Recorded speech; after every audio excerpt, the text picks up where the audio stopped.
Hello everyone, welcome to my video. Hello guys, my name is Lurin Ega Cynthia. Today I am going to discuss about gerund. What is gerund? And then function of gerund, and then gerund in sentence, and then example.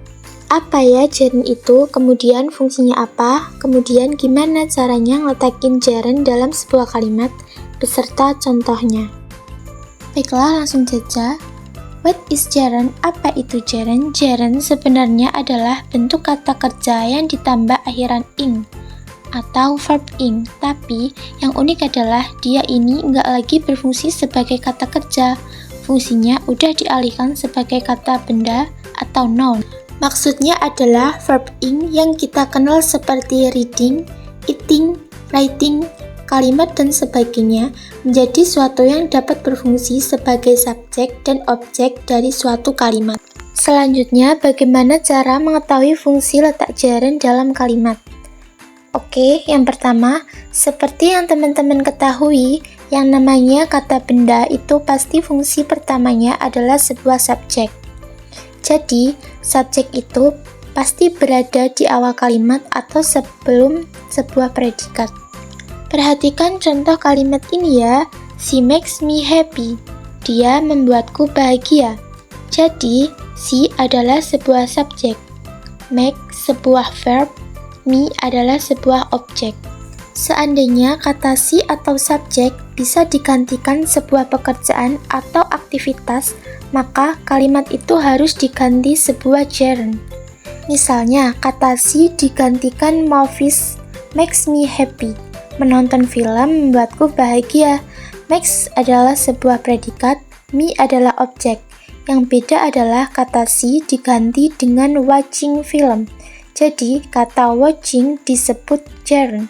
Jadi, itu kata kerja yang dijadikan sebagai subjek. Tapi, sekarang fungsinya udah beda. Dia tidak lagi sebagai kata kerja, tetapi sudah diganti menjadi gerund atau sebuah kata benda. Karena kata kerja tidak boleh sebuah subjek. Kalau misalkan digantikan sebuah pekerjaan menjadikan sebuah subjek, pastikan dia dirubah menjadi verb atau gerund. Kemudian yang kedua, sebagai objek transitif atau objek yang ketemu langsung dengan kata kerja. Contohnya, Naya likes ice cream. Naya suka es krim. Es krim di sini sebagai objek, like sebagai verb atau predikat. Contoh yang kedua, Naya likes going to school. Naya suka pergi ke sekolah. Nah, going to school ini adalah sebagai objek, maka kata go-nya harus diingkan atau digerundkan dulu. Jadinya going. Kemudian yang ketiga, preposisi. Objek preposisi atau muncul setelah kata depan.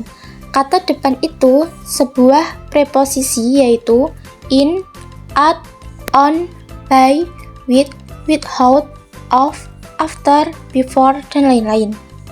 Preposisi itu wajib kata benda setelahnya. Jadi, kalau misalkan ketemu dengan kata kerja harus diingkan atau digerundkan. Contohnya, I am interested in English. Saya tertarik dengan bahasa Inggris. In adalah sebuah preposisi diikuti dengan kata benda yaitu English. Nah, gimana kalau yang kita sukai adalah sebuah kata kerja atau sebuah pekerjaan? Contohnya, I am interested in singing song. Saya tertarik untuk menyanyikan lagu. Setelah in harus gerund atau bentuk ing. Kemudian yang keempat, gerund itu muncul setelah possessive adjective, yaitu my, your, his, her, their, our, dan lain-lain. Itu disebut possessive adjective. Dalam sebuah kalimat atau frase, setelah possessive adjective, pasti diikuti kata benda. Contohnya, her book is wonderful. Buku itu keren banget. Her book-nya adalah kata kerja. Yang kedua, seandainya kita membuat gerund, maka book bisa diganti dengan kata kerja berbentuk ing. Contohnya, her wearing clothes is wonderful. Pakainya sangat bagus. Jadi, wearing-nya itu adalah sebuah kata benda. Next, after chain verb atau gerund akan muncul setelah kata kerja tertentu. Jadi, di dalam bahasa Inggris ada kata kerja tertentu yang wajib diikuti dengan to infinitive. Dan ada juga kata kerja yang diikuti dengan verb ing atau gerund, yaitu admit, appreciate, consider, enjoy, keep, mind, avoid, recall, finish, miss, regret, delay, dan lain-lain.